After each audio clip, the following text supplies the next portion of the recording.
আসসালামু আলাইকুম, কেমন আছেন সবাই? আশা করছি আল্লাহর রহমতে ঈদের আনন্দ নিয়ে সবাই খুবই ভালো আছেন এবং খুবই ব্যস্ত সময় পার করছেন। আলহামদুলিল্লাহ আমরাও কিন্তু ভালো আছি। এই গাইস, আমার লাগেজ যেখানে আমার বাবা, আমার মা, আমার বোন আর আমি তো আছি, বুঝোই। এই লাগেজে আমরা কাপড় চোপড় করবো আর আমি কালকে ভরে ফেলবো, কারণ আম্মু বলছে যে চলো আমরা আমরা বুধবার যাব। তো বুধবার গেলে খুব ভালোই হবে, কারণ লঞ্চের ভিতরে খুব ভিড় হবে। তো এই গরমের ভিতরে এত ভিড়ে ঘেমে তরতাজা হয়ে যাব চিকেন ফ্রাই। তো এত বেশি দেরি না করে আমরা ঠান্ডার সময় চলে যাব ব্যাগ গুছিয়ে নোয়াখালী। সবাই বলে বিদেশে, আমি বলি নোয়াখালী। আর আমার চাচাতো ভাই অনন্ত, ওর সাথে খুব দুষ্টুমি হয়, পুকুরে গোছল হয়।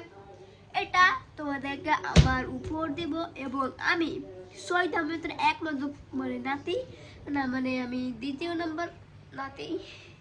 প্রথম নাতি না, আমি প্রথম নাতি, আর দ্বিতীয় নাতি হচ্ছে অনন্ত ভাই।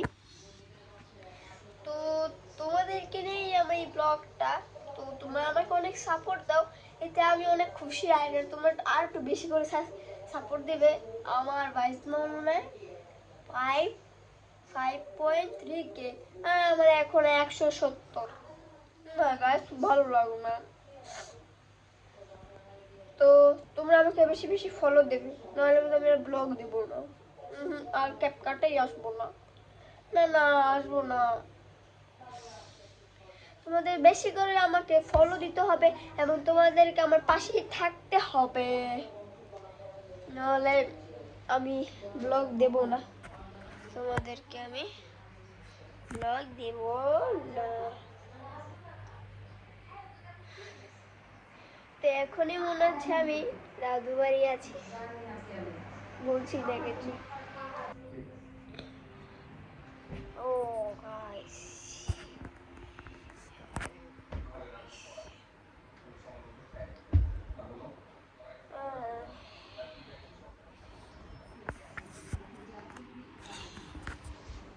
গাইস তোমাদের সাথে কালকে সকালবেলা দেখা হচ্ছে। তো গুড নাইট। মোটো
আমার তো ওটা মনে হচ্ছে না। দেখেন ওই নৌকাটা ডুবে যাবে এখন মনে হচ্ছে। ওই দেখেন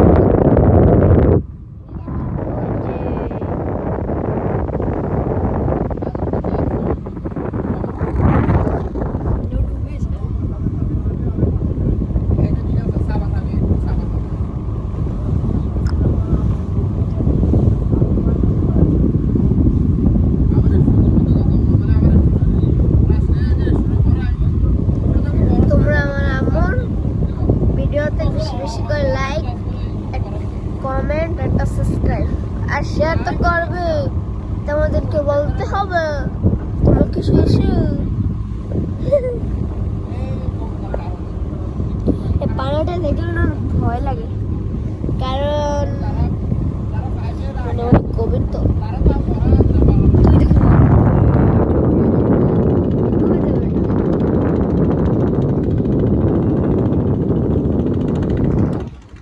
ও আ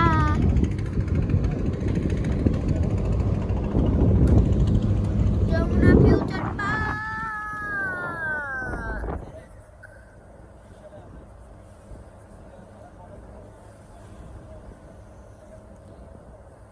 এখানে শুধু একটাই লঞ্চ আছে, আরো দেখছি নাই। আর তার শুধু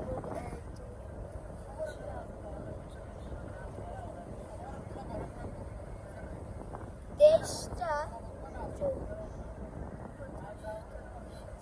27টা নৌকা এই জায়গায়, 28, 29, 30, 31, 32, 33, 34, 36টা নৌ মানে 36টা নৌকা, ঠিক আছে। আর একটা মানে বুঝতেই পারছি স্পিড বোট হলে তো এটা ফাস্ট হয়ে যেত, আর এটা যা স্পিডে চলতেছে, স্পিড এটা যা চলতেছে স্পিড বোট ততক্ষণ ওখানে থাকছে। তো তোমাদের একটাই সাবধান করছি যে কোনোদিন মানে তোমার পাশে যাবে না, তারা ছোট তারা পাশে যাবে না, পড়ে গেলে তুমি বাঁচাবে। তোমার জীবনে মূল্য আছে, ওদের জীবনে মূল্য আছে, ঠিক আছে, কিন্তু তোমার জন্য আরেকজনের জীবন হারানো সেটা সে চাবে না। তো আর তোমাকে সাবধান করে দিচ্ছি, কখনো পাশে যাবে না। আর সাবধান করার পরে যদি তোমরা যাও তাহলে আমার ব্যর্থতা। তোমাদের ভাগ্যে যা লেখা আছে সেটাই হবে।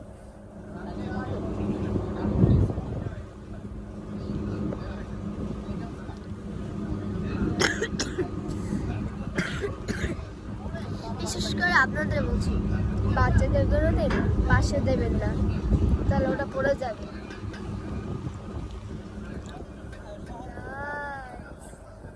খুব সুন্দর একটা জিনিস দেখেন, ঘাসপালা মাঝখান থেকে নদী। সে দেব সিরাবাই ফিরে এসো যদি তোর গায়ে ভীষণ পানি যদি একবার নদী ঘড়ি লাগে স্বামী